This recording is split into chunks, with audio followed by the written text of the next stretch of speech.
पैसे वाटप केलं म्हणून मतं मिळाली, हा त्या मतदारांचा अपमान आहे. माझं म्हणणं त्या महिलांचा अपमान आहे. ते काही इतका भारतीय मतदार स्वस्त नाही आहे. निवडणुकीच्या तोंडावर तुम्ही डिलिव्हरी कराल म्हणून तुम्ही लाच देताय असं म्हणायचं आणि विरोधी पक्षाने आश्वासन दिलं आहे म्हणजे ते निवडणूक झाल्यावर ते 2,500 तो देणारच होता.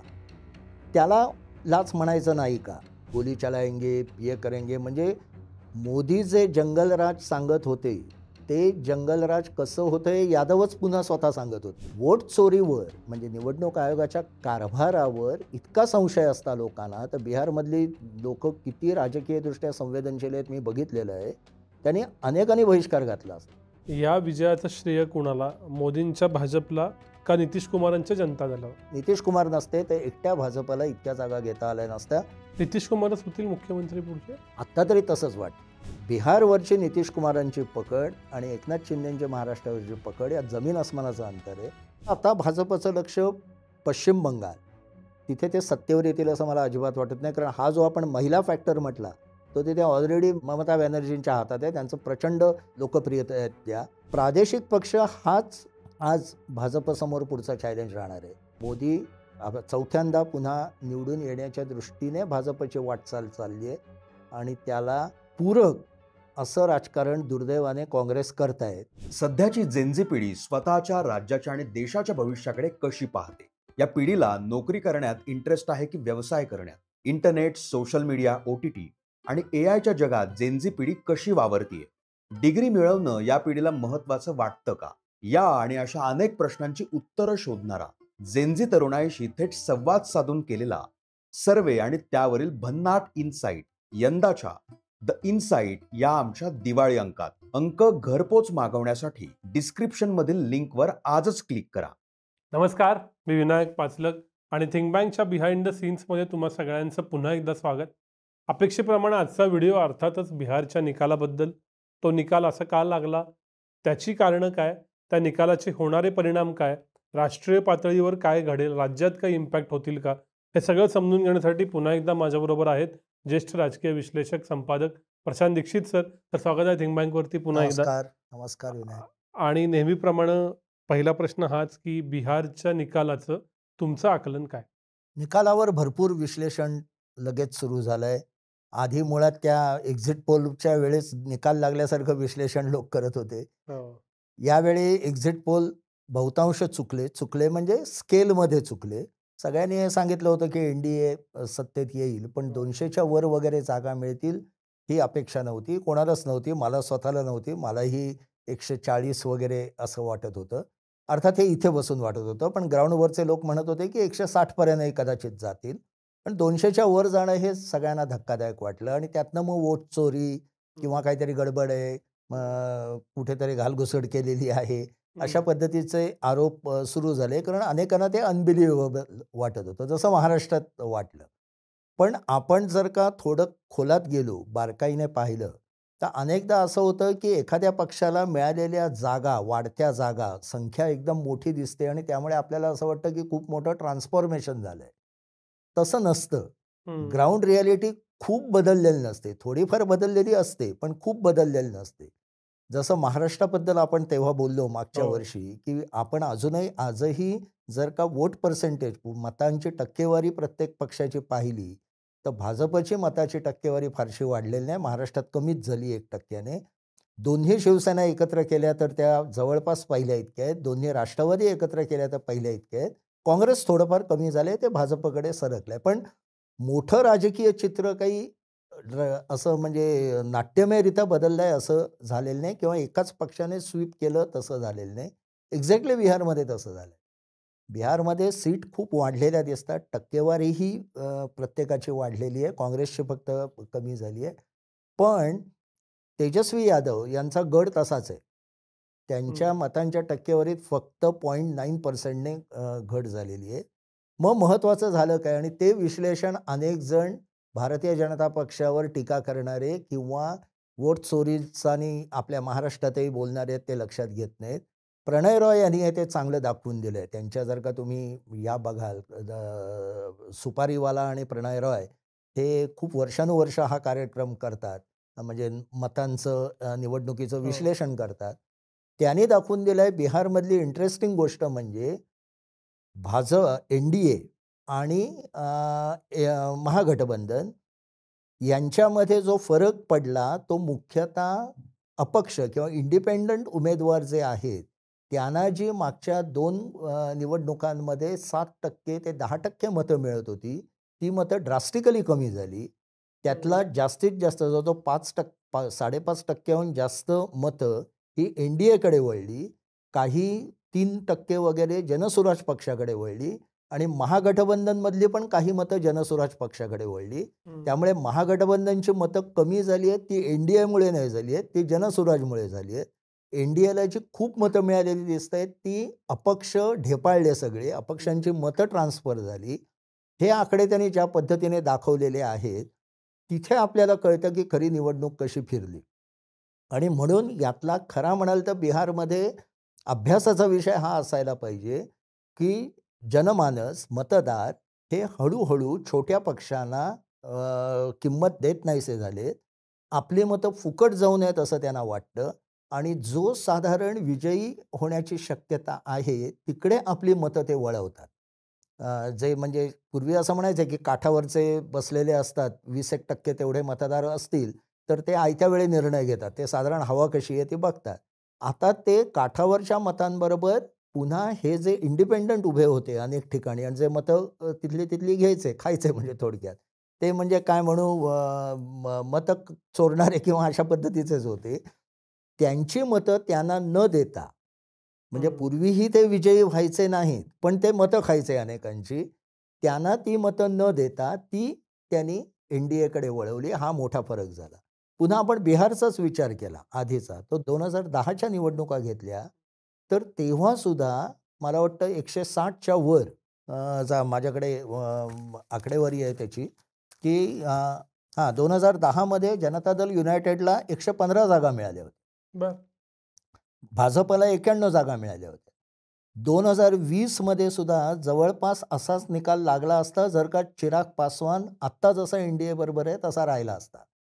कारण त्याने मोठ्या प्रमाणात नितीश कुमारांच्या जागा पाडल्या म्हणजे त्यांनी मतं खेचली आणि त्यातनं पराभव झाला आणि नितीश कुमारांना त्याचा खूप धक्का बसला. आणि ते म्हणाले पण तेव्हा की याचे वडील म्हणजे रामविलास पासवान यांनी कधीही माझ्याबद्दल कटू शब्द काढलेले नाहीत पण हा असा माझ्याशी का वागतोय. आणि तेव्हा असंही बोललं जात होतं की भाजपनेच हा डाव टाकला आणि त्याच्यात तथ्यही असावं की नितीश कुमारांचं वजन कमी करायला चिराग पासवानला उभं केलं आणि त्याने त्याप्रमाणे आपली कामगिरी पार पाडली. ते त्याच्यानंतरच तो सतत म्हणायला लागला मी मोदींचा हनुमान आहे. म्हणजे आजही ते चिराग पासवान तसं म्हणतो. यावेळी त्याचा स्ट्रायकिंग रेट जबरदस्त आहे. 29 पैकी 19 जागा त्यांनी जिंकल्या आहेत. पुन्हा तिथे तेच झालं की अपक्षांकडे गेलेली मतं त्याच्याकडे सरकली. तर 2020मध्ये जर का चिराग पासवान NDAमध्येच असता नितीश कुमार आणि भाजपबरोबर असता तर कदाचित आत्ता इतका नाही पण असा निकाल लागला असता. मग 200च्या वर जाण्याचं कारण का तर मला सरळ त्यात दिसतं की नितीश कुमारांनी 2005 पासनं ज्या पद्धतीने एक महिला नावाचा मतपेढी तयार केली जी तसं म्हटलं तर मध्य प्रदेशात आपले ज्यांना मामा जे म्हटलं जातं शिवराज सिंग चौहान त्यांनी सुरू केली होती. काही प्रमाणात अन्य पण या दोघांनी मुख्यतः ते काम केलं की महिला हा मतदार समोर ठेवून कन्सिस्टंटली त्याच्याबद्दल सातत्याने त्या मतदाराला तो मतदार खुश होईल किंवा त्याला आश्वासक वाटेल अशी धोरणं अंमलात आणायची. म्हणजे या निवडणुकीबद्दल टीका करताना सगळेजण रेवडी कल्चर आहे त्याच्यावरनं 10,000 रुपये खात्यात भरले म्हणून मतं फिरली. महाराष्ट्रात झालं तसं म्हटलं. 10,000 रुपयाचा फरक पडला नाही असं मी म्हणणार नाही. पण 10,000 रुपयाचा फरक पडावा अशी परिस्थिती 2005 पासनं नितीश कुमारांनी आपल्या कारभारातनं निर्माण केली होती. म्हणजे त्याची सायकल महिलांना सायकल देण्यापासून सुरुवात झाली. तेव्हा ज्यांना सायकल मिळून ज्या शाळेत किंवा कॉलेजात जायला लागल्या त्या आता गृहिणी आहेत. म्हणजे तो मतदार तेव्हापासनं पुढे जात राहिला. त्याच्यानंतर रिझर्वेशन दिलं ग्रामपंचायत आणि सगळ्या ह्याच्यात. सरकारी नोकऱ्यांमध्ये रिझर्वेशन दिलं. लॉ अँड ऑर्डरच्या बाबत पोलिसांमध्ये रिझर्वेशन दिलं. हे बिहारच्या दृष्टीने ही खूप स्थित्यंतर होती. आणि अशा अनेक योजना म्हणजे त्यांच्या जीविका दीदी योजना आहेत, नरेंद्र मोदींच्या महिलांबद्दलच्या योजना आहेत. या सगळ्या योजनांचा जो एकत्रित परिणाम होत होता त्याच्यावर शेवटची कडी किंवा 10,000 रुपये हे त्याच्यावरचं शेवटचं एक अनुदान म्हणा अशा पद्धतीचं होतं, ज्याचा मोठ्या प्रमाणात परिणाम घडला. मोठा परिणाम घडला कारण हे सातत्याने होत होतं. त्यामुळे ही व्यक्ती म्हणजे नितीश कुमार आणि नरेंद्र मोदी हे दोघं जण नक्की आपल्यासाठी आश्वासक भविष्य निर्माण करतील, आपल्याला सुरक्षा देतील, आपली काळजी घेतील, आपल्या अनेक अडचणी लक्षात घेऊन तशी धोरणं आखतील. हा अनुभव 20 वर्षाचा असल्यामुळे त्या 10,000 रुपयाचा फरक पडला, परिणाम झाला, हे लोक लक्षात घेत नाहीत. कारण नुसती जर का रेवडी कल्चर ज्याला मोदीच म्हणायचे ते झालं असतं तर मग यांचाही पराभव व्हायला नको होता, आपल्या दिल्लीमध्ये केजरीवालांचा, किंवा BRSचा पराभव व्हायला नको होता, किंवा YSR रेड्डीचा पराभव व्हायला नको होता. त्यांच्या ते योजना कितीतरी पुढे होत्या, म्हणजे बँकरप्ट व्हायला लागली ते राज्य, इतक्या पुढे होत्या, पण तरी त्यांचा पराभव झाला. मग नितीश कुमारांचा का नाही झाला?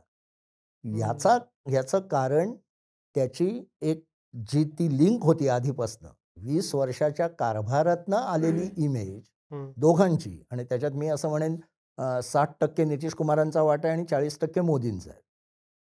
त्यातून हा जो महिला म्हणून वेगळा मतदारसंघ किंवा मतपेढी जे आम्ही वाचतो, मी पाहिलेलं थोडंसं पाहिलेलं आहे, पण इंदिरा गांधींच्या वेळेत अशी होती, म्हणजे इंदिराजींना महिलांचं प्रचंड समर्थन होतं.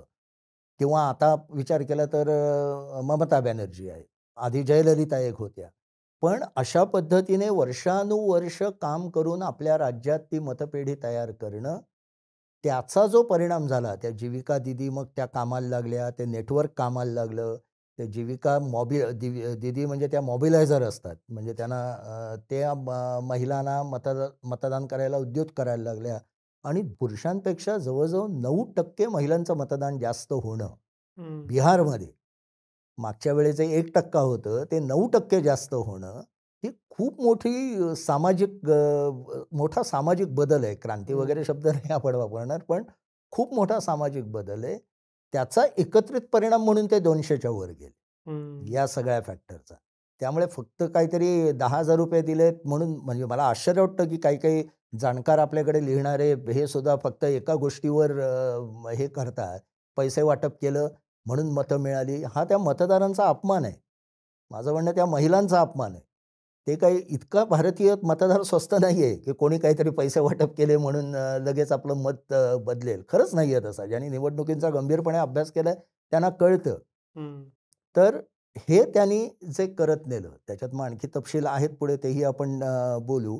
पण मुख्यतः माझं म्हणणं की ही जी एक त्यांनी 2005 पासूनचं काम, महिला वर्गावरचं काम आणि अपक्ष जे इंडिपेंडंट उभे होते त्यांची मतं आपल्याकडे खेचून घेण्याचं कौशल्य, त्याच्यासाठी केलेली मॅनेजमेंट म्हणा, राजकीय मॅनेजमेंट, की ज्या योगे लोकांनी अपक्षांच्या ऐवजी NDAलाच बदल आणलं. यामुळे खरा 200चा आकडा ते पार केल्यात असं आत्ताच्या अभ्यासावरनं वाटतं. महाराष्ट्रातही बघितलं होतं एक्झिट पोलमध्ये की एकूण महिलांच्या 10% महिलांनी लोकसभा ते विधानसभा स्विंग केलं, म्हणजे एकूण मतदानाचं 5%, आणि त्याच्यातून लँडस्लाईड आली. बिहारमध्ये दिसते वाढलेलं मतदान 9% महिलांचं, त्यात अगदी 5% जरी स्विंग असेल तरी तो लँडस्लाईडला पुरेसा आहे. तर महिला मतपेढीशी कसं डील करायचं हे कोणत्याच विरोधी पक्षातल्या भारतातला कळत नाहीये का? कळत नव्हतं, आता कळायला लागलंय. आणि हे कसं झालं, म्हणजे आता आपण 10% वगैरे म्हणतोय, पण यशवंत देशमुखांनी काल जो त्यांचा पोस्टपोल थोडक्यात सांगितला, कदाचित ते डिटेल आणखी करतील, कारण ते एक वर्ष जवळजवळ बिहार ट्रॅक करतायत. दर 15 दिवसांनी त्यांचे हे येत होते. काही मतदारसंघात महिलांनी 20% स्विंग आहे, विच इज म्हणजे आश्चर्यकारक आहे. तर महाराष्ट्रात सुद्धा ज्याच्याबद्दल बोललं गेलं नाही, पण अमिताभ तिवारी वगैरे सगळ्यांनी बिहारचं विश्लेषण करताना सांगितलं होतं की CSDSने जो पोस्टपोल सर्व्हे केला महाराष्ट्रातल्या निवडणुकीनंतर, त्याच्यात 22% मुस्लिम महिलांनी युतीला मतदान केलंय असं त्यांना आढळलं. 22%.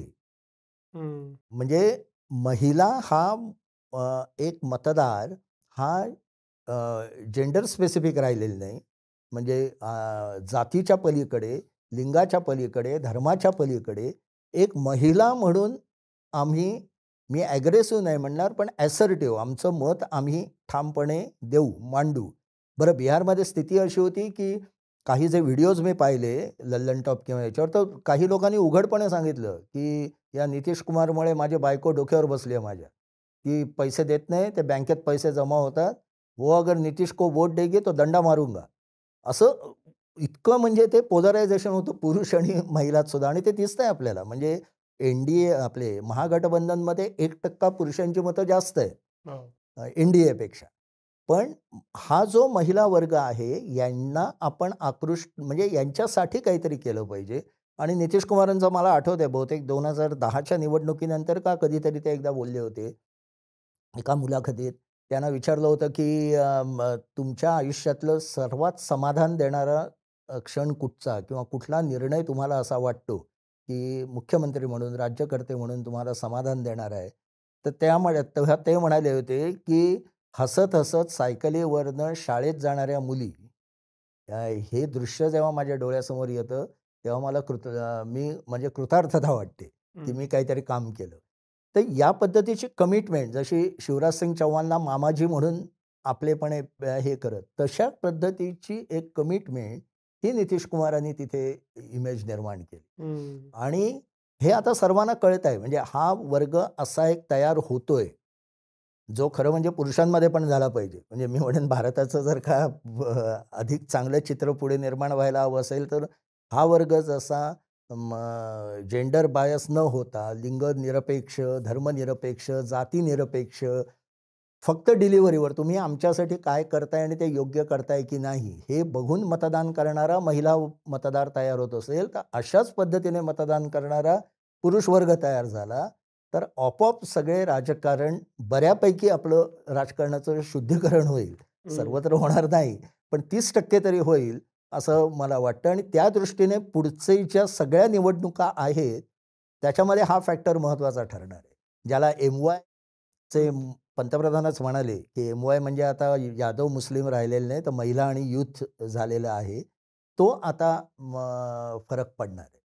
आणि जे जातीचं धर्माचं गणित आहे की मुस्लिम आणि यादव समाज हा प्रिडॉमिनंटली लालू प्रसाद यादव, तेजस्वी यादव यांच्याबरोबर, आणि म्हणून मग बाकीचे जात घटक त्याच्या विरोधात NDA बरोबर, हे राहिलं का बदललं? आणि विशेषतः बिहारनं जातनिहाय जनगणना डिक्लेअर केलेली होती. केली पण. हां, म्हणजे नुसती केलीच नाही तर करून डिक्लेअर केली. त्याचा काय इम्पॅक्ट आहे जातीचा आणि बिहार? हे डिव्हिजन अजून आहे. म्हणजे मतदानाची टक्केवारी असं दाखवते की यादव आणि मुस्लिम हे मुख्यतः यांच्याबरोबर महागठबंधनबरोबर आहेत. म्हणजे पहिल्या दिवशी जेव्हा निकाल लागले तेव्हा अनेकांना मलाही असं वाटत होतं की ज्या पद्धतीने स्विंग आहे तो बघता बहुतेक यादव आणि मुस्लिम मतपेढींना पण भाजपने छेद दिला आहे आणि यादवांची काही मतं आणि मुस्लिमांची बऱ्यापैकी मतं खेचून घेतलेली आहेत. पण तसं झालेलं नाही. दुसरं म्हणजे मुस्लिमांनी पुन्हा एकदा ओवेसींच्या पक्षावर विश्वास दाखवलाय. 5 जागा आणल्यात, मागच्या वेळी आणल्या होत्या. म्हणजे त्यांना जरी भाजपची बी टीम वगैरे हिणवलं गेलं असलं तरी मागच्या वेळी 5 जागा होत्या, यावेळी 5 जागा आहेत. मागच्या वेळेचे त्यांचे 5 आमदार तेजस्वी यादवने फोडले आणि राजदमध्ये घेतली आणि संख्या वाढवली. तरीसुद्धा यावेळी ओवेसींना सीमांचलमध्ये चांगलं मताधिक्य मिळालेलं आहे किंवा मुस्लिम मत त्यांच्या बाजूने उभं राहिलेलं आहे.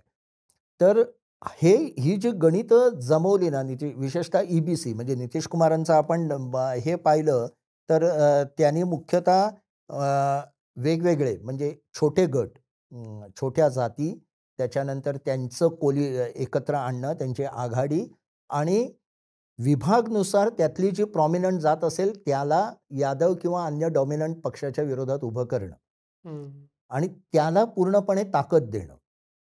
म्हणजे EBC ही माझी मतपेढी आहे हे 2005 मध्ये लक्षात आल्यानंतर सातत्याने नितीश कुमारांनी असा प्रयत्न केला की ती मतपेढी आपल्याबरोबर राहील.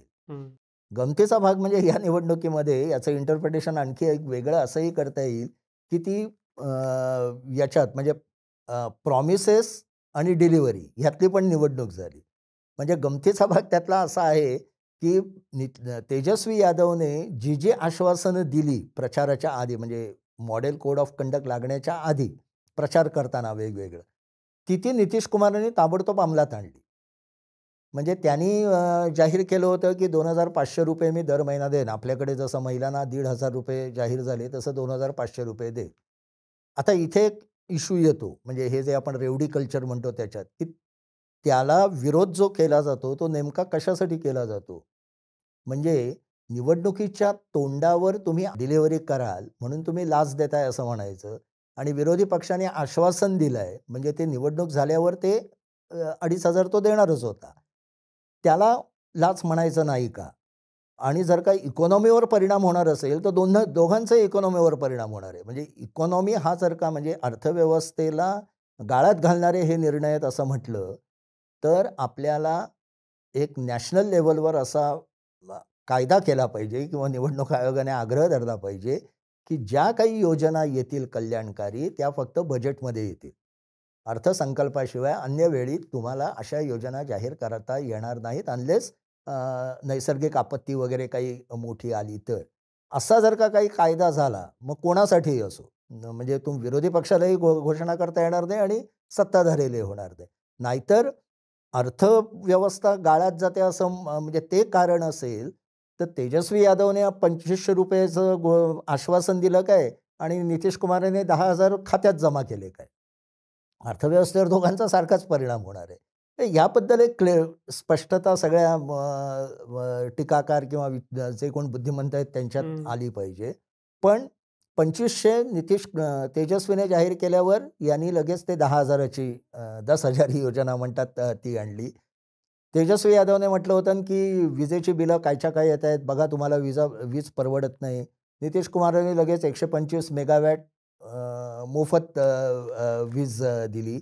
या पद्धतीची किंवा आणखी एक त्यांचं 10,000चं पेन्शनचा एक मोठा प्रश्न होता की 400 रुपये फक्त पेन्शन मिळत होती. तर यांनी तेजस्वी यादवने घोषणा केली होती की मी तुमची पेन्शन भरपूर वाढवीन निवृत्त किंवा वयस्कर लोकांसाठी. नितीश कुमारांनी निर्णय घेऊन ती 1,100 रुपयावर आधीच केली. तर हे आता हा एक नवा ट्रेंड निवडणुकात येणार आहे. विरोधी पक्षाने एखादं घोषणा केली आणि एखादा इश्यू घेतला आणि तो जर का सत्ताधाऱ्यांना डिलिव्हर करता येत असेल त्याच्यावर, तर त्यांचाच विषय घेऊन त्याचं अंमलबजावणी निवडणुकीच्या आधी आपणच करायची आणि आपल्या विरोधाची अँटी इन्कम्बन्सी ही जिरवून टाकायची. नितीश कुमारांच्या मागे जी म्हणजे 20 वर्ष कारभार करून सुद्धा अँटी इन्कम्बन्सी न येण्याचं कारण या पद्धतीचं चलाखीने काम करणं आहे. म्हणजे एखादा विषय विरोधी पक्षांकडनं आला आणि तो जनमानसात त्याला अपील आहे हे लक्षात आलं तर त्याच्यावर आपण ॲक्शन घेऊन त्याचं श्रेय म्हणजे ते अंमलात आणून तो विषयच संपवून टाकायचा. या पद्धतीचा कारभार आता पुढे सुरू झाला तर सत्ताधाऱ्यांना सत्तेवरनं खेचणं हे विरोधी पक्षांना फार मोठं आव्हान ठरेल असं ही एक निवडणूक दाखवते.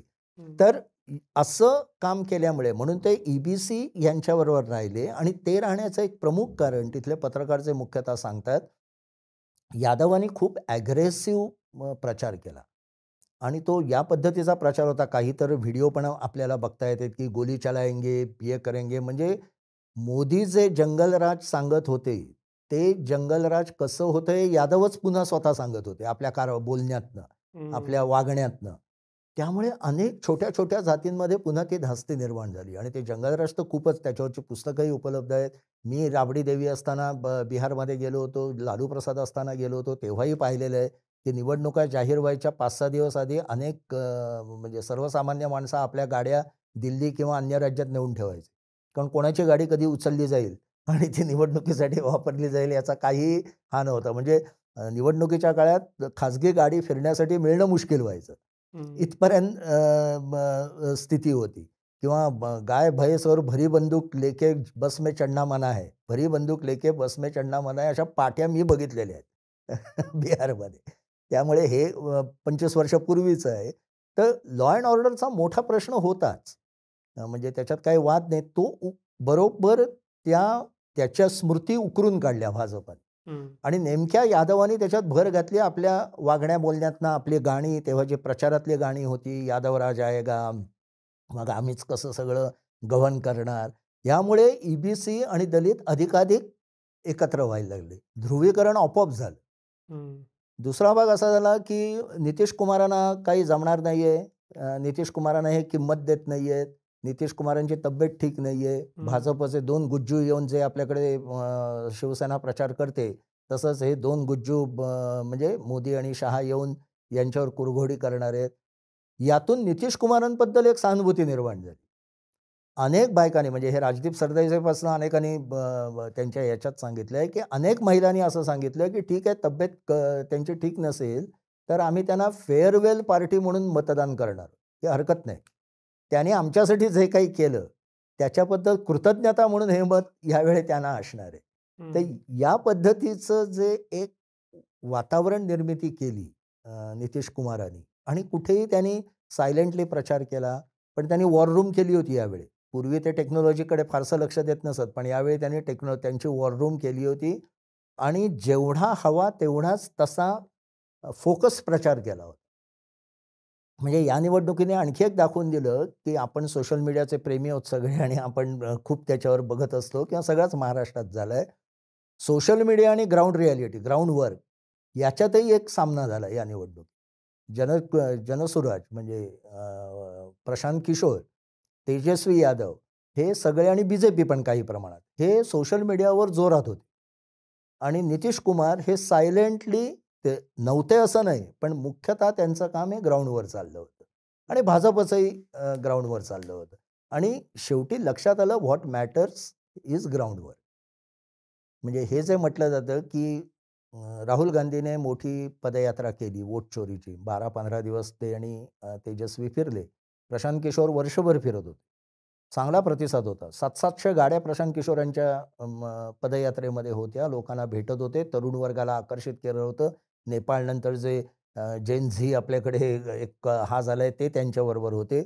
पण मग मतं का नाही मिळाली? कारण संघटना खाली कुठे नव्हती. काँग्रेसकडे संघटना नव्हती, तेजस्वीकडे होती, पण ती यादव सेंट्रिक होती. ते फक्त भोवती सगळे यादव दिसत होते, त्यामुळे त्यातनं धास्ती होत होती. म्हणजे तेजस्वी यादवांची आणखी एक गोष्ट कशी झाली की त्यांना वडिलांमुळे, लालू प्रसादांमुळे ते यादव त्यांच्या बरोबर होते, पण त्याच लालू प्रसादांमुळे EBC वगैरे सगळे दूर जात होते. जंगलराजचं ते लालू प्रसादांना सोडू शकत नाही, कारण त्यांची कमिटेड वोट बँक आहे, 28% का 26% आहे ती. त्यामुळे लालू प्रसाद हवेत, पण लालू प्रसाद बरोबर असतील तर बाकीचे दूर जातात, मुस्लिम सोडून. याच्यात ते अडकले. पण सोशल मीडियावर ते त्यांचंही खूप काम चाललं होतं, पण ग्राउंडवर जे काम करणं ते मुख्यतः भाजप आणि नितीश कुमारांनी केलं आणि त्याचा खूप आपल्याला इफेक्ट दिसतो. म्हणजे मी एक मुद्दाम हे करीन, मी ते आजचीच बातमी एक ह्या निवडणुकीत NDAला विजय का मिळाला याच्याबद्दल जे काही कॉन्स्पिरसी थिअरीवाल्यांनी सगळे जे कोण बोलणारे आहेत सोशल मीडिया आणि सगळीकडे किंवा अन्य पक्षातले, त्यांनी स्टॅलिन तामिळनाडूचे मुख्यमंत्री DMKचे, त्यांनी आज जे पत्रक काढलं आहे ते वाचावं आणि त्यांनी या विजयाची जी कारणं दिली आहेत, मी मुद्दाम ते सांगतो. त्याचं पहिलं आहे की राजकीय स्पष्टता, म्हणजे नॅरेटिव्हबद्दलची अतिशय स्पष्टता, जी BJPने जंगलराज केली, नितीश कुमारने महिलांसाठी योजना आणि सर्वसामान्यांना बरोबर घेऊन जाणं, हे नॅरेटिव्ह सेट केलं. दुसरं त्यांनी कारण दिलं आहे आघाडीतील शिस्त आणि मतं एकमेकांकडे ट्रान्सफर करणं. जे महाराष्ट्रात लोकसभेच्या वेळे भाजपची मतं अजितदादांकडे ट्रान्सफर झाली नव्हती फारशी, जे त्यांनी नंतर विधानसभेच्या वेळे अनेक प्रकारे प्रयत्न करून तिघांमध्ये मतं ट्रान्सफर होतील असं सगळं राजकारण केलं. एक्झॅक्टली ते तिथे नितीश कुमार, चिराग आणि भाजपने नमतं घेतलं. भाजपने हिंदुत्व पण माइल्ड केलं नितीश कुमारांसाठी. म्हणजे ते सीमांचलमध्ये फक्त आदित्यनाथचं चालवलं, पण बाकी ठिकाणी माइल्ड केलं आणि नितीश कुमारने पण सीमांचलमध्ये आदित्यनाथला काम करू दिलं, पण बाकी ठिकाणी येऊ दिलं नाही. हे त्यामुळे मतं ट्रान्सफर झाली, त्यामुळे ते त्याने दुसरं दिलं आहे. तिसरं त्याने म्हटलं आहे वेलफेअर ड्रिव्हन क्रेडिबिलिटी. हे स्टॅलिनचं वाक्य फार मला महत्त्वाचं वाटतं. नुसतं कल्याणकारी राजवट नाही चालत, त्याला विश्वासार्ह चेहरा लागतो. तो विश्वासार्ह चेहरा हा नितीश कुमारांचा मुख्यतः होता आणि मोदींचाही होता त्या मतदारांच्या दृष्टीने. त्यामुळे अशी क्रेडिबिलिटी वेलफेअरिझममधनं तुम्हाला निर्माण करावी लागते. शेवट आणखी एक महत्त्वाचं, dedicated management until last vote is polled. DMKचे लोक इतके शार्पली प्रत्येक बूथवर बसलेले असतात, त्यामुळे त्यांना SIRची भीती नाही. ते आता विरोध करून देत, पण त्यांना भीती वाटत नाही. त्यांची यंत्रणा सगळी उभी आहे प्रत्येक BDO बरोबर, निवडणूक आयोगाबरोबर काम करायला. आपला प्रत्येक मतदार नोंदला जाईल, प्रत्येक मतदार योग्य पद्धतीने मतदान करेल आणि तो मतदान केंद्रावर येईल. शेवटचा मत टाकेपर्यंत आपली यंत्रणा तिथे उपस्थित असणं आणि कम्युनिकेट क्लिअरली अँड ऑर्गनाइज रिलंटलेसली, कायम शेवटपर्यंत स्वतःला ऑर्गनाइज करत राहणं. आणि DMK म्हणून टिकलंय. आणि हे माझ्या मते काँग्रेस, अखिलेश सगळे जे टीका करतायत ना, त्यांचे स्टॅलिनने कान टोचले. त्याचा त्याने अभ्यास करावा की ही त्रुटी आपल्यात होती आणि ही त्रुटी भाजप, नितीश कुमार आणि चिराग पासवान यांच्यात नव्हती. त्यामुळे 200च्या जागा मिळाल्यात. वोट चोरी वगैरे असल्या काहीतरी खुलचट म्हणजे निवडणूक काय म्हणतात, मतदार यादीतले दोष हा वेगळा प्रकार आहे आणि वोट चोरी हा वेगळा प्रकार आहे. हे लोक लक्षात घेत नाही. कारण जे राहुल गांधीने दाखवलं, ती ब्राझीलमधल्या एका हिचे मॉडेलचा फोटो सगळीकडे लागला, तो बेजबाबदारपणा होता कामातला. ढिसाळ म्हणजे निवडणूक आयोगाचे जे कोण कर्मचारी राज्यातले असतील त्यांनी केलेले उद्योग होते ते. पण इंडियन एक्सप्रेसने त्याचा फॉलोअप घेतला आणि ज्यांची नावं होती त्यातल्या अनेक जणांशी संपर्क साधला. त्या सगळ्यांनी सांगितलं की याबद्दल आम्ही तक्रार केलेली आहे, पण आमचा फोटो चुकीचा लागलेला आहे. हे दाखवल्यावर, सिद्ध केल्यावर आम्हाला मतदान करता आलं. म्हणजे मतदानात चोरलं नाही त्यांचं, मतदान करता आलं. लोकांनी तक्रारीही केल्या, त्या ज्या वेगाने दुरुस्त व्हायला हव्या होत्या त्या झाल्या नाहीत, जे निवडणूक आयोगाने करायला हवं. आणि वोट चोरीवर म्हणजे निवडणूक आयोगाच्या कारभारावर इतका संशय असता लोकांना, तर बिहारमधली लोक किती राजकीयदृष्ट्या संवेदनशील आहेत मी बघितलेलं आहे. त्यांनी अनेकांनी बहिष्कार घातला असता. 68% लोक जेव्हा मतदान करतात आणि आपण आत्ता म्हटलं तसं 10% महिला मतदान करतात, हेच दाखवतं की यंत्रणेवर लोकांचा विश्वास आहे. आणि ती यंत्रणा व्यवस्थित, अगदी काही 100% व्यवस्थित नाही, पण तिच्यावरचा विश्वास उडालेला नाही हे मुख्यतः दिसतं. आणि ते विरोधकांनी लक्षात घेऊन आपलं पुढची स्ट्रॅटेजी आखली पाहिजे. याचा अर्थ वोट चोरी हा मुद्दा, त्याच्यावरचे प्रेझेंटेशन, ह्याचा जनमानस बदलण्यासाठी काही उपयोग नाही, हे बिहारनं सिद्ध केलंय का? अगदी. याचं कारण असं झालं, माझं मत जर का खरोखर गाळलं गेलं असतं, म्हणजे मला मतदान करताच येत नाहीये जरी मी मतदार आहे, हे कळलं असतं तर लोक रस्त्यावरच आली असते. तुम्ही 100 लोक सुद्धा रस्त्यावर आणू शकला नाहीत ना अशी. किंवा कोणी असं म्हटलं नाही माझं मतदानाचा अधिकार काढून घ्या, कारण माझं नावच नाही आहे असं म्हणणारे कोणी नव्हते. त्यांनी परत आवाहन केलं होतं तेव्हा सगळ्यांनी येऊन मतदान केलं. 68%चे मत, 4 कोटी हे झालं, 72 काय 45,000 वगैरे. तर हे मुद्दा न राहण्याचं कारण हेच होतं की खरोखर जर का मतदानातली नावं डिलीट झाली असती, अस्तित्वात असून मी मतदार असून, तर मात्र लोकांचा उद्रेक झाला असता. कुठेही होईल तो, म्हणजे तिथेच झालं, तिथे जास्त झाला असता, कारण तिथे इलेक्शन फार सिरियसली घेतलं जातं. पण तो महाराष्ट्रातही होईल पुढे जर का असं झालं तर. म्हणून जे मुद्दे लोकांच्या जनमानसात नाहीत ते तुम्ही उचललं आणि त्याच्यावरनं तुम्ही यात्रा काढाल तर त्या चालत नाहीत ना. म्हणजे अडवाणींची राम मंदिराची यात्रा चालली, कारण तो मुद्दा त्यावेळी जनमानसाला वाटत होता की तिथे मंदिर व्हायला हवं. ते काही सगळे भाजपचे मतदार नव्हते, पण त्यामुळे त्याला उठाव आला, ते लोक तिकडे आली. पण पुढच्या 2 यात्रा फेल गेल्या. अडवाणीने 3 यात्रा काढल्या, पुढच्या यात्रा फेल गेल्या. मुरली मनोहर जोशींची यात्रा यांनी नरेंद्र मोदींनी सगळी आयोजित केली, काश्मीरपर्यंत गेलेली, फेल गेली. तसं जेव्हा तो इश्यू, राहुल गांधींची मागची यात्रा चालली, कारण भाजपचे काही खासदार वाह्यात बोलले की आरक्षण रद्द होणार, हे होणार, त्यामुळे तो संविधानाचा मुद्दा उचलला गेला. ह्या वेळेचा तो मुद्दाच जनमानसात नव्हता.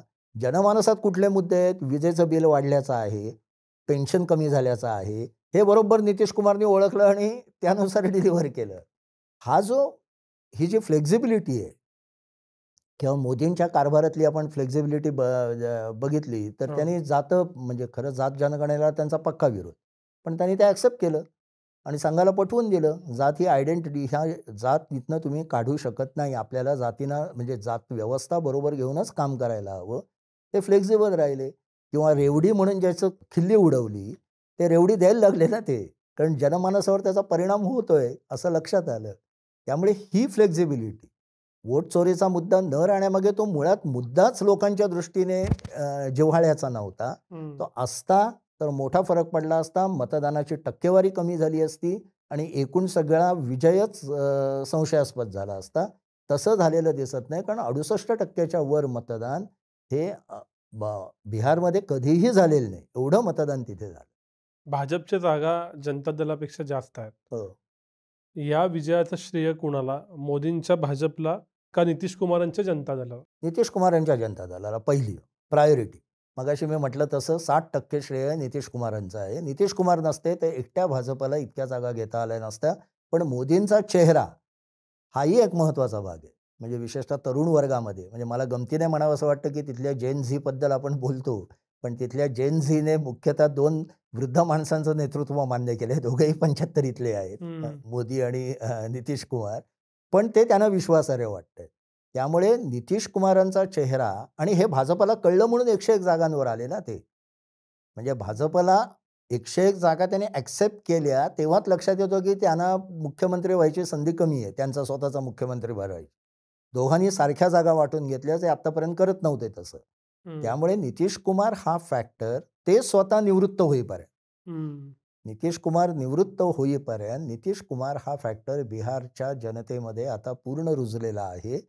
यादव आणि काही प्रमाणात मुस्लिम बाजूला ठेवून. पण जर का भाजप अधिक फ्लेक्झिबल होऊन हिंदुत्वाची धार कमी केली तर कदाचित मुस्लिम सुद्धा अधिक नितीश कुमारांबरोबर येतील. नितीश कुमारच होतील मुख्यमंत्री पुढचे? आत्ता तरी तसंच वाटतं. प्रकृतीचं कारण सोडलं, आणि तसं काही प्रकृतीचं काही कारणही दिसत नाही, कारण त्यांच्याबरोबरचे लोक सांगतात की जेव्हा जेव्हा जागा वाटप आणि अन्य गोष्टी झाल्या तेव्हा ते अत्यंत शार्पली इन्व्हॉल्व्ह होत होते. त्यांचं बरोबर त्यांचा जो सेन्स आहे जागा घेण्याचा, वाटप करण्याचा, उमेदवार निवडायचा, त्याबाबत ते अतिशय तल्लख होते.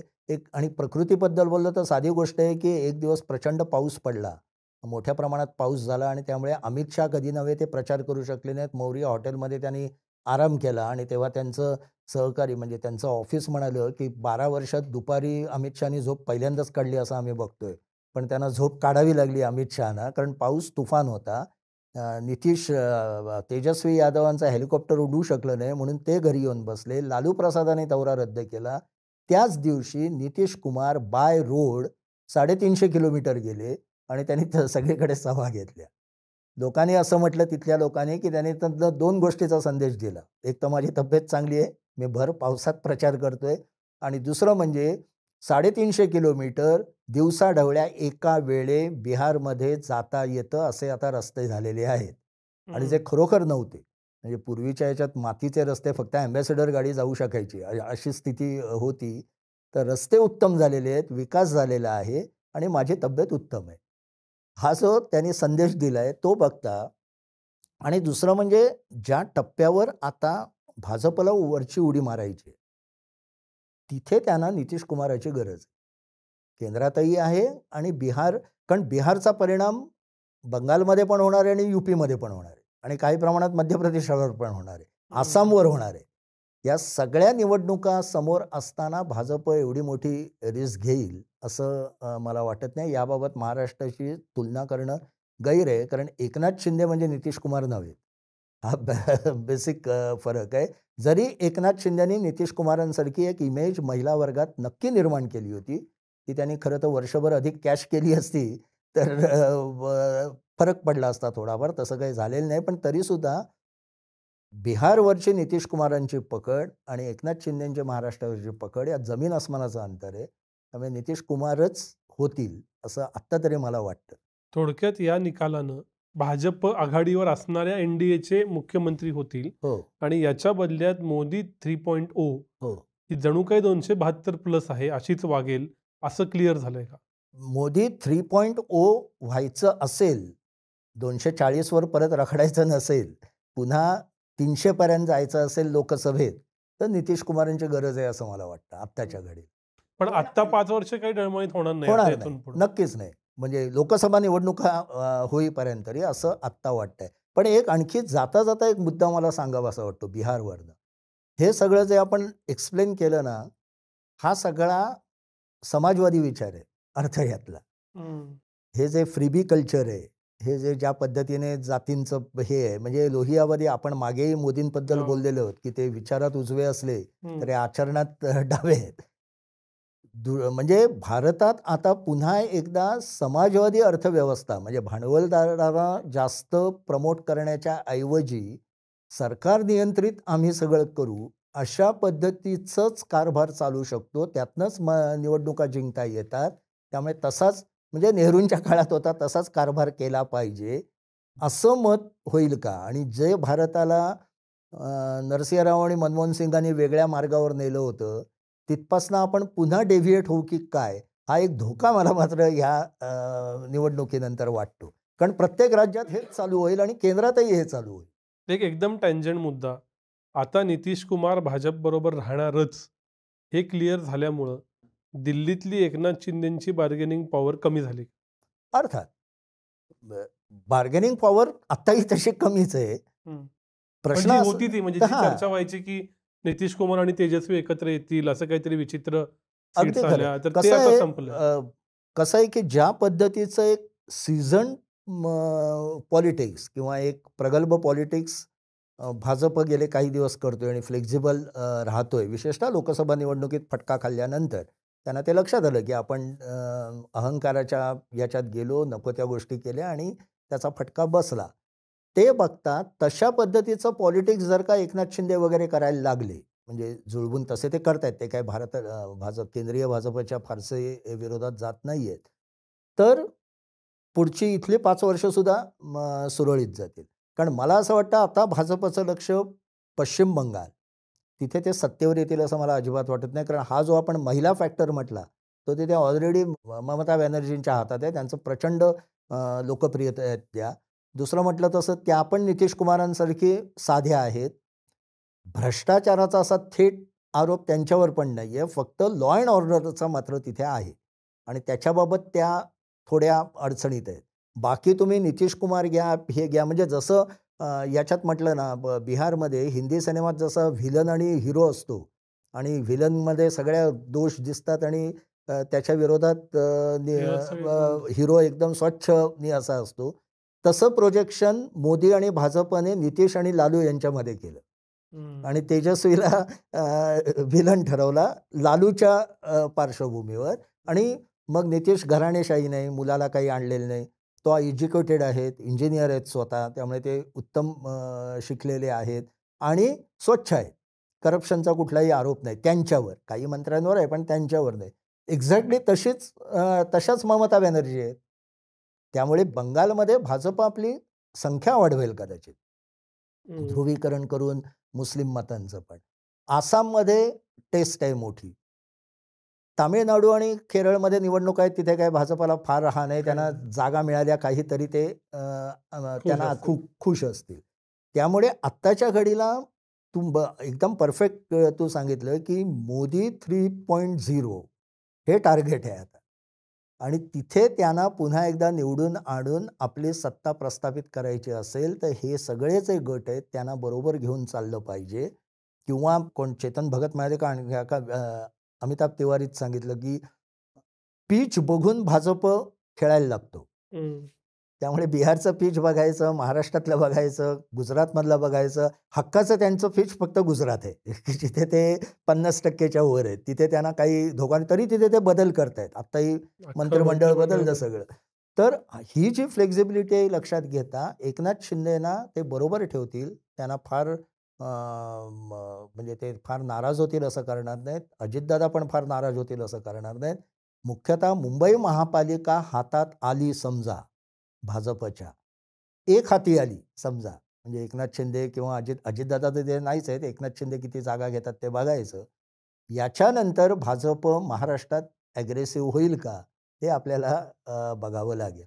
आत्ताच्या घडीला वाटत नाही. या सगळ्यात अजून एक घटना राष्ट्रीय पातळीवर घडली, ती म्हणजे बॉम्बस्फोट झाला दुर्दैवी, जो मतदानाच्या आदल्या दिवशी झाला. आणि गेली 11 वर्ष काश्मीर वगळता सिव्हिलियन हल्ला झाला नाही, ही जी मोदी सरकारची ओळख होती ती पुसली गेली. या सगळ्याचे परिणाम येथून पुढच्या राजकारणावर काय होतील? कारण बिहारच्या निवडणुकीनंतर तो विषय अचानक पाठीमाग पडला, पण तसा तो राहील असं वाटत नाही. तुमचं आकलन काय? अतिशय गंभीर विषय आहे. म्हणजे खूपच गंभीर आहे. म्हणजे तो जो त्यांचा कट उघड होतोय, त्यातनं सरळ-सरळ आपल्याला आठवण येते ती 93च्या मुंबईच्या बॉम्बस्फोटाची. ते मुंबईपुरते झाले होते. यांना देशात अनेक ठिकाणी करायचे होते. महत्त्वाचं तू सांगितलं तसं काश्मीर बाहेरचा पहिला मोठा होऊ शकणारा हल्ला थांबवला सुदैवाने. जरी 13 जणांचे दुर्दैवी मृत्यू झाले, तरी तो मोठा जे त्यांचं आराखडा होता तो थांबवला. म्हणजे मला असं वाटतं की पार्लमेंटमधल्या हल्ल्यानंतरचा काश्मीर बाहेरचा मोठा, कारण पुलवामा आणि उरी आणि आता कुठलं पहलगाम, हे सगळे काश्मीरमध्ये झाले. काश्मीर बाहेर प्रवीण स्वामी जे लिहितात डिफेन्स याच्यावर, त्यांनी एक इंटरेस्टिंग सांगितलं होतं. ते म्हणाले ते अशी एक रूमर होती दिल्लीत कायम किंवा आंतरराष्ट्रीय याच्यावर बोलली जायची, की 2016मध्ये अजित डोवाल आणि नसीम म्हणून त्यांचे जे पाकिस्तानमधले काउंटर हे होते समकक्ष, त्यांच्यात आग्नेय आशिया का कुठल्या तरी आशिया दुसऱ्या देशात बैठक झाली होती. आणि तेव्हा असं अंडरस्टँडिंग झालं होतं, की काश्मीरच्या बाहेर काही करायचं नाही. तुम्हाला जे काही उद्योग करायचे ते काश्मीर, ते आपण म्हणजे हे करू, त्याला आम्ही उत्तर देऊ, आम्ही प्रत्युत्तर देऊ, ते होईल. पण शक्यतो काश्मीरच्या बाहेर असा एक अलिखित अंडरस्टँडिंग होता, असं प्रवीण स्वामी सांगतात, की अशी रूमर होती सगळी. कारण तसं घडत होतं, तू आत्ता म्हणाल तसं. पण पहिल्यांदाच ते काश्मीरच्या बाहेर आले आणि व्हाईट कॉलर आलेत सगळे, ज्याला व्हाईट कॉलर हे म्हणतात. डॉक्टर आले. अर्थात याच्यात टेक्नोक्रॅट्स येणं हे काही धक्कादायक नाही आहे. म्हणजे अनेक जण सांगतात तसे अल-कायदाचा नंबर 2 जवाहिरी हा स्वतः कैरोतला उत्कृष्ट डॉक्टर होता. इंजिनियर तो खूप स्वतः बिन लादेन अभियंत्री, म्हणजे मला वाटतं मेकॅनिकल इंजिनियर का केमिकल इंजिनियर होता. त्यामुळे टेक्नोक्रॅट हे रॅडिकलायझेशनमध्ये खूप पुढे असतात आणि त्या संघटनेत सिरियात तसे आहेत, अनेक ठिकाणी आहेत ते. इस्रायलला तोंड देणारे सगळे ते टेक्नोक्रॅटच आहेत काही काही. पण भारतात हे पहिल्यांदा घडलं. म्हणजे फूट सोल्जर्स वेगळे असायचे आणि डॉक्टरांची अशी फौज, आणि फौजच म्हणायला हवं, कारण तो मोठा गट होता. एका अल फतेह का अशा त्या विद्यापीठात हे सगळे एकत्र होते. खूप मोठा साठा त्यांनी केला होता. अमोनियम नायट्रेट, म्हणजे त्याच्यातला भाग असा आहे की अमोनियम नायट्रेट हे सहज उपलब्ध असतं, कारण खतांसाठी वापरलं जातं, शेतकरी पण वापरतात. त्याचा साठा करून मोठा स्फोट घडवणं, आणि असा स्फोट अमेरिकेत घडलेला आहे. अमेरिकेतल्या स्फोटात अख्खी बिल्डिंग पडली होती. त्यामुळे तसा RDX नसलं तरी हे पण तितकंच धोकादायक आहे. किंवा गुजरातमध्ये ते काय म्हणतात त्याला, रायसिन का असं कॅस्टर ऑइल, म्हणजे याच्यातनं कॅस्टर ऑइलमधनं ते बनवायचं विष, आणि त्यातून ते प्रसादात वाटून मोठ्या प्रमाणात मनुष्यहानी करायची. हा प्रकारही टोकियोत झालेला आहे 97मध्ये का 94मध्ये. एक ते कल्ट होता, त्यांनी अनेक जणांना मारलं होतं असं टोकियोमध्ये, या अशा पद्धतीने. तर हे सगळे ग्रुप ज्या पद्धतीने एकत्र येऊन काम करत होते, आणि त्यांना जे शिक्षण तुर्कस्तानमध्ये ते गेले होते, म्हणजे ह्यांचा म्होरक्या तिथे त्यांच्या पाकिस्तानी हँडलरशी भेट झाली होती असं सांगतात. हे सगळं खूपच गंभीर आहे. त्यातले फक्त सोनेरी कडा किंवा हे असं की आपल्याला हे वेळीच कळलं आणि वेळीच आपण त्याला चाप लावू शकतो मोठ्या प्रमाणात. म्हणजे ह्याच्यात एक वेगळा भाग असा की दक्ष अधिकारी असला की काय करतो, तर सिनियर सुपरिटेंडेंट ऑफ पोलीस श्रीनगरचे हे चक्रवर्ती, संदीप चक्रवर्ती, त्यांनी ते पहिल्यांदा जैश-ए-मोहम्मदचं पोस्टर पाहिलं आणि त्यांना संशय आला की हे का इथे पोस्टर लागलंय. त्यांनी CCTVचं भरपूर फुटेज पाहिली आणि 3 जणांना पकडले. ते 3 जण पूर्वी जी श्रीनगरमध्ये दगडफेकीची कृत्य व्हायची त्याच्यात होते. त्यांच्यातनं तो एक इमाम मिळाला की जो या पद्धतीचं काम करत होता. त्या इमामाने मग माहिती दिली आणि ते सगळं उघड व्हायला लागलं. गमतीचं म्हणजे डॉक्टरांचं ही दहशतवादी संघटना ज्या संदीप चक्रवर्ती यांनी उघड केली, ते स्वतः डॉक्टर आहेत. ते डॉक्टर होऊन IPS झाले आणि तिकडे गेलेले आहेत. पण एका त्या दक्ष अधिकाऱ्यामुळे, नाहीतर पोस्टर्स खूप लागतात, वेगवेगळ्या ठिकाणी लागतात. पण श्रीनगरच्या त्या नवगाव का कुठे त्या ह्याच्यात हे पोस्टर का लागलं आणि कोणी लावलं, याचा छडा घ्यायला लागल्यावर ज्या पद्धतीने ते सगळं उघड केलं आणि ते ज्याने स्फोट घडवला त्याच्यापर्यंत पोचले होते. कारण त्याला त्यांनी त्याचं जे ॲप त्यांनी पकडलं होतं, हे हे एक वेगळं ॲप वापरत होते, की जे आपल्या नेहमीच्या ह्याच्यात नसतं. पण लष्कराने, पोलिसांनी मुख्यतः ते टॅप केलं होतं आणि त्याला शेवटचा मेसेज पोलिसांकडनं होता, की "you can run but you cannot hide." आम्ही तुझ्या मागावर आहोत. आणि ते लक्षात आल्यावर पॅनिकली त्याने हे केलं की काय माहीत नाही. पण हा मेसेज होता. राज चिंगप्पाने त्याचं सगळी माहिती दिली आहे, की पोलिसांनी व्यवस्थित त्याला ट्रॅक करून हे दिलं होतं, की "यू कॅन रन." म्हणजे फरीदाबादहून तो निघाला तेव्हा, की "you can run but you cannot hide."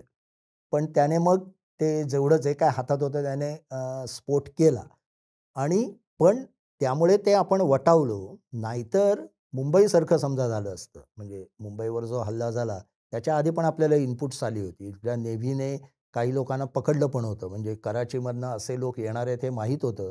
म्हणजे कळलं होतं की असा काहीतरी प्रकार होणार आहे. नेव्हीने ॲक्शनही घेतली होती. पण नंतर कुठेतरी स्लॅक झालं आणि तेवढ्यात ते 5-6 जण आले. तर नेहमी दहशतवादी कृत्य हे थोडेच लोक करतात. ते काय असं मास याच्यावर होत नाही. परंतु या पद्धतीने भारतभर जाळं पसरवून, इतकं जाळं काही तुम्हाला असं 8-10 दिवसात करता येणार नाही. त्याच्यात आपला एक इंटेलिजन्स पुढे गेलो होतो आपण असं म्हणजे जी माहिती आहे त्याच्यात की ऑपरेशन सिंदूर नंतर असं काहीतरी करावं, असं काही चॅट याच्यावर बोललं जात होतं जे इंटरसेप्ट करण्यात आलं होतं आपल्या लोकांकडनं. आणि त्याच्यात मुख्यतः हा कोण जैश ए मोहम्मदचा मसूर अझहर, त्याच्या बहिणीला मारलं होतं आपण जो हल्ला केला बालाकोट आणि याच्यावर केला त्याच्यात.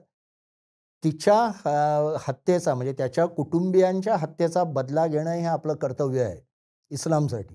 या पद्धतीचं चॅट फिरत होतं आणि त्यामुळे सावध होते इंटेलिजन्स. तर आपल्याला त्यातल्या त्यात समाधानाची बाब अशी आहे की हे इंटेलिजंट आपलं नेटवर्कही सक्षम झालं आहे. परंतु आता टेक्नॉलॉजिकली दहशतवादी इतके पुढे आहेत. सगळ्याच देशांना ते जाणवतंय की त्या पद्धतीचं अपग्रेडेशन आपण करणं आणि या पद्धतीचा 24 तास दक्षता बाळगणं वेगवेगळ्या पातळ्यांवर, हे खूप कठीण झालं आहे. म्हणजे याच्यासाठी खूप मेहनत घ्यावी लागणार आहे. याचा अर्थ सगळा समाज विचित्र आहे किंवा रॅडिकलाइज झालेला आहे असं नाही. रॅडिकलाइज झालेले 10-15च असतात. पण ते नुकसान इतकं मोठं करतात, की तुम्ही एकदम डिफेन्सिव्हच होता. तर हा पाकिस्तानने हे सिस्टमॅटिक आता पुन्हा सुरू केलेलं दिसतं. आणि जे विशेषज्ञ सांगतात, की त्यांना जगासमोर हे दाखवून द्यायचं आहे, की काश्मीरमध्ये ठीक नाही सर्व काही. काश्मीरी जनतेला भारतीय राज्यसत्ता जे काही करताय ते मान्य नाही. स्वातंत्र्य लांबच म्हणजे स्वातंत्र्य त्यांना मिळवायचंच आहे, पण त्यांना आत्ता जे काही 370 कलम रद्द केलं किंवा त्यांचं स्टेटहूड काढलं म्हणजे त्यांना राज्याची म्हणजे त्यांचं राज्य हे केलं, खालसा केल्यासारखं केलं, ते त्यांना नको आहे आणि हे काश्मीरी लोकांना नको आहे. म्हणजे पाकिस्तानला असं दाखवायचं आहे, की आम्ही नाही पाठवत आहोत आता कोणाला. भारतातले स्थानिक लोक हे करतायत आणि हे जगासमोर त्यांना मांडायचं आहे. आणि म्हणून यावेळी भारताने एक चांगलं केलं, की ताबडतोब पाकिस्तानचं नाव घेतलेलं नाही. दहशतवादी हल्ला एवढंच म्हटलंय. कारण ऑपरेशन सिंदूरच्या वेळी आपली पंचाईत झाली. आपण ठोस पुरावे देण्याच्या आधीच जगभर सगळं म्हणजे हल्ला केला. त्यामुळे जग आपल्या बाजूने उभं राहिलं नाही. ज्याच्यावर राहुल गांधी आणि सगळ्यांनी टीका केली, की तुम्ही एकटे पडलात. आता भारत तसं करत नाहीये. म्हणून एवढा प्रकार झाला तरी भारताने अद्याप पाकिस्तानचं नाव घेतलेलं नाही. हळूहळू पुरावे गोळा करून मग ते योग्य ठिकाणी मांडणं या पद्धतीने काम करतायत असं दिसतंय सावध होऊन. ऑपरेशन सिंदूर हे आधीच्या ऑपरेशन्सपेक्षा उरी किंवा बालाकोटपेक्षा खूप यशस्वी आणि भेदक असलं तरी त्याचा फायदा नाही आपल्याला मिळाला आंतरराष्ट्रीय राजकारणात. तसं होऊ नये. आणि भारतातलेच नागरिक भारताच्या विरोधात आहेत. दहशतवादी हे भारतातलेच आहेत, आमचे नाहीत. हे सिद्ध करण्याची पाकिस्तानला संधी मिळू नये. अशा पद्धतीने पुढचा कारभार करणं हे मोठं कठीण हे आहे. आणि हे प्रकार अशा पद्धतीचे प्रकार कदाचित होतील, होऊ नयेत अशी आपली सगळ्यांची अपेक्षा आहे. पण सांगता येत नाही आपल्याला. गंभीर प्रकार आहे एवढा 100%. वर्ष दीड वर्षापूर्वी 240 मिळवून सत्तेत आलेले नरेंद्र मोदी आज कम्फर्टेबली सत्तेत आहेत राजकीयदृष्ट्या. हो. त्याच्यानंतरची जवळपास सगळी राज्य त्यांनी जिंकलेली आहेत. पण दुसऱ्या बाजूला ऑपरेशन सिंदूर परवाचा हल्ला असेल, याच्यामुळं सातत्यानं एक तणावाची परिस्थिती देशात आहे आणि जगातही आहे. अशा वेळेला भारताच्या राजकारणाची पुढची दिशा कशी असेल असं दिसतं? मोदी इतके कॉन्फिडंट आहेत, की परवाचं ते जेव्हा पक्ष म्हणजे बिहारच्या विजयानंतर ते जेव्हा पक्ष कार्यालयात आले, तेव्हा त्यांनी तो गमछा आपल्या गांगुलीसारखा फिरवला. गांगुलीचं तुम्हाला आठवत असेल तर इंग्लंडमध्ये लॉर्ड्सवर जेव्हा भारत जिंकला होता, तेव्हा गांगुलीने टी-शर्ट काढून फिरवला होता आणि त्याचं खूप तेव्हा कौतुक झालं होतं, की किती म्हणजे ॲग्रेसिव्ह भारत आता झालेला आहे क्रिकेटमध्ये. त्या पद्धतीची ॲक्शन मोदींची परवा होती. तो गमछा जे फिरवत होते, अनयुज्युअल होतं ते. त्यामुळे कॉन्फिडंट तर आहेच. कार्यकर्ते कॉन्फिडंट, त्यांचा कॉन्फिडन्स खूप वाढला आहे, जो लोकसभेनंतर जरा डिमोरलाईज झाला होता. काँग्रेसला मुख्य म्हणजे त्यांचा ॲडव्हांटेज आहे, की काँग्रेसला कळत नाही आहे, आपण कुठले विषय घ्यावेत, कुठल्या विषयाने काय करावं किंवा कोठडीच्या बाहेर जाऊन जनमानसात जाऊन तिथनं इनपुट्स घेऊन त्यानुसार राजकारण कसं करावं. हे जे काँग्रेसचे म्हणजे काँग्रेसवर एक वेगळा एपिसोड होईल एवढे काँग्रेसचे दोष आहेत. त्याच्यात आता तपशिलात जाता येणार नाही. पण वेळेअभावी आपण जाऊ शकत नाही. पण एक छोटा हा सांगतो, की परवा एका चर्चेत एकाने माहिती दिली, की अखिलेश यादव असं म्हणाला, की काँग्रेसबरोबर आमचं जमत का नाही अनेकदा? काँग्रेस आम्हाला हवी असली, तरी काँग्रेस अनेकदा आम्हाला आमची अवकात दाखवून देते. कारण माझ्याकडे चर्चेला क्लार्क लेव्हलचाच माणूस येतो. तेजस्वी यादवचा फोन राहुल गांधी घेत नव्हते. म्हणजे जागा 6 म्हणजे गमतीचा एक असा चालला होता, की इर्टिगामध्ये सुद्धा आता जास्त सीट असतात काँग्रेसपेक्षा. इथपर्यंत पक्ष खाली आलाय. पण तेजस्वी यादवचा फोन घ्यायची तयारी राहुल गांधींची नाही. तर ते इतकी कोटरी त्यांची ही झाली आहे. त्यातनं बाहेर येऊन ते काय करतील, तर तो एक चॅलेंज असेल. पण प्रादेशिक पक्ष हाच आज भाजपसमोर पुढचा चॅलेंज राहणार आहे.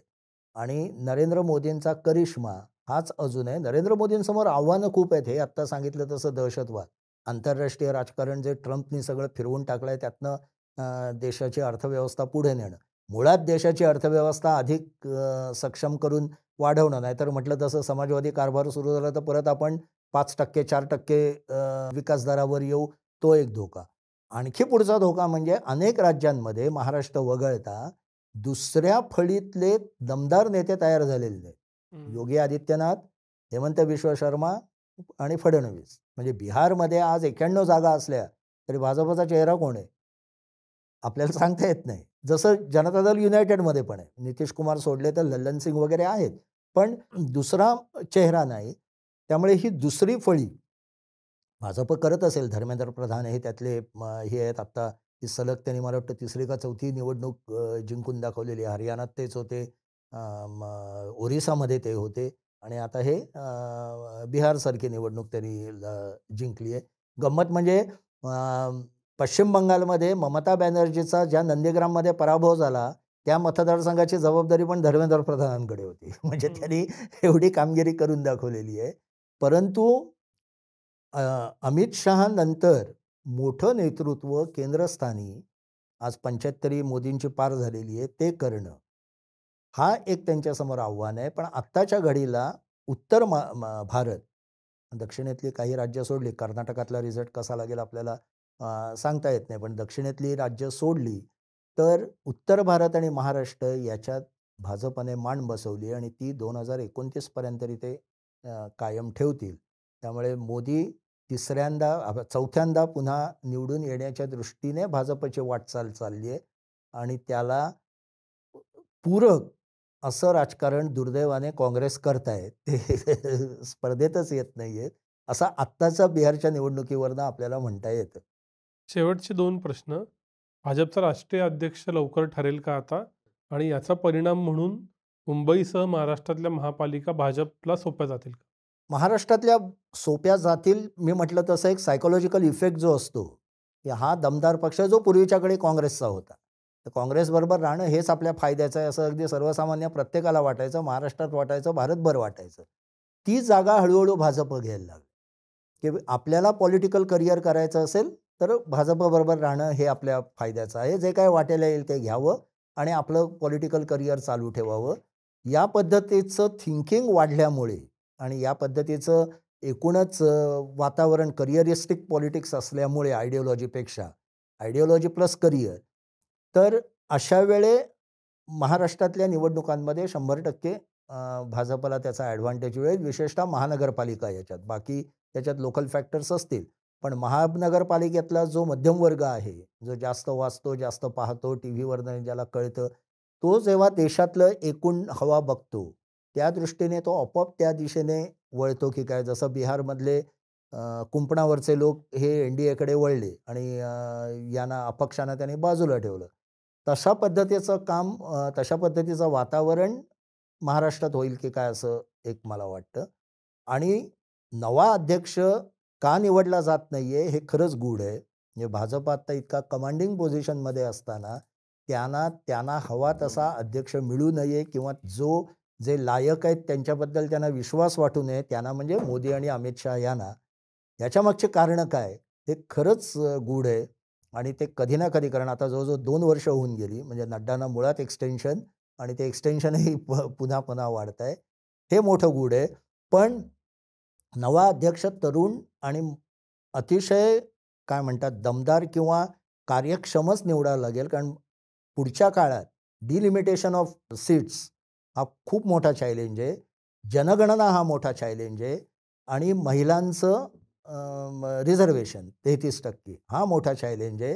हे सगळे चॅलेंज पेलू शकणारा अध्यक्ष भारतीय जनता पक्षाला शोधावा लागेल, आणि तो का अद्याप शोधला जात नाही हे गूढ आहे. तर खूप खूप आभार. बिहारचे सगळी अंगं आम्हाला समजून घेता आली, इलेक्शन कशी घडली ते समजून घेता आले, त्याचे परिणाम काय होतील त्याच्यावर चर्चा करता आली. पुन्हा भेटू, पण इथंच थांबूया. धन्यवाद. धन्यवाद.